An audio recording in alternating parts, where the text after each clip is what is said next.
Bloody Mary की कहानी। यदि आप मेरी चैनल में नए हो तो मेरी चैनल को सब्सक्राइब करें, शेयर करें और लाइक करें। धन्यवाद। इंग्लैंड की राजगद्दी साल 1509 से लेकर 1547 तक हेनरी के हाथों में हुआ करती थी। राजा हेनरी की कई पत्नियां और एलिजाबेथ व मैरी नामक दो बेटियां थीं। इनमें से मैरी राजा की पहली पत्नी की बेटी थी। राजा हेनरी को मैरी ज्यादा पसंद नहीं थी, इसलिए वो उसके साथ बुरा व्यवहार करते थे। मैरी महल के नौकरों के साथ महल का काम करती थी। अगर मैरी कुछ कह भी दे तो राजा उसकी कोई बात नहीं मानते थे। सन 1547 में जब राजा हेनरी की मौत हो गई, तो प्रजा की इच्छानुसार 16 शताब्दी के दौरान हेनरी की पहली बेटी मैरी को इंग्लैंड की राजगद्दी दे दी गई। वह इंग्लैंड की रानी बन गई। उस समय इंग्लैंड के हालात बहुत अच्छे नहीं थे। इंग्लैंड कैथोलिक और प्रोटेस्टेंट इन दो धर्मों के बीच में बंट गया था। उस समय दोनों धर्मों के लोगों के बीच जंग छिड़ी हुई थी।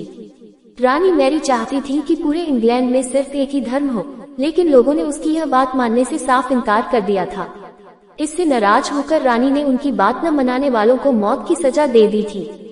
वो ऐसे लोगों को जिंदा भी जला देती थी। रानी मैरी की इस क्रूरता की वजह से इंग्लैंड के लोग उससे नफरत करने लगे। ऐसा भी कहा जाने लगा कि रानी मैरी कुंवारी जवान लड़कियों के खून से नहाती थी। उसका मानना था कि उनके खून से नहाने से वह ज्यादा दिनों तक जवान रह सकती है। कुछ सालों बाद रानी मैरी ने शादी कर ली और कुछ समय बाद इंग्लैंड में एक खबर आई कि रानी मैरी गर्भवती है और जल्द ही उनके राज्य को उनका नया राजा भी मिल जाएगा। इस बात से हर सभी खुश हुए, लेकिन उस समय रानी मैरी के साथ बहुत ही अजीब घटना हुई। उनके गर्भ से किसी भी बच्चे का जन्म नहीं हुआ, बल्कि कुछ ही महीनों के बाद रानी मैरी का पेट फिर से सामान्य हो गया। वहाँ के ओझा लोगों ने अपनी तंत्र विद्या से बताया कि रानी मैरी के गर्भ में कोई बच्चा नहीं बल्कि एक भूत आकर निवास करता है। कुछ समय बाद फिर रानी मैरी के गर्भ में वही भूत आकार रहने लगा और वह फिर से गर्भवती हो गई। इस बार भी रानी को कोई बच्चा नहीं हुआ और उस घटना के कुछ ही दिनों के बाद रानी मैरी की मृत्यु हो गई। इसके बाद मैरी की छोटी बहन एलिजाबेथ को इंग्लैंड की राजगद्दी पर बैठाया गया और एलिजाबेथ इंग्लैंड की नई रानी बन गई। रानी मैरी की क्रूरता की वजह से इंग्लैंड को लोग उसे एक निर्दयी औरत मानते थे।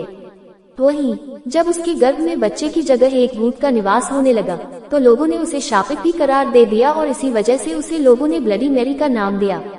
कहानी से सीख। ब्लडी मैरी की कहानी हमें ये सीख देती है कि अपने निजी विचारों व सोच को लेकर दूसरे लोगों पर दबाव नहीं बनाना चाहिए।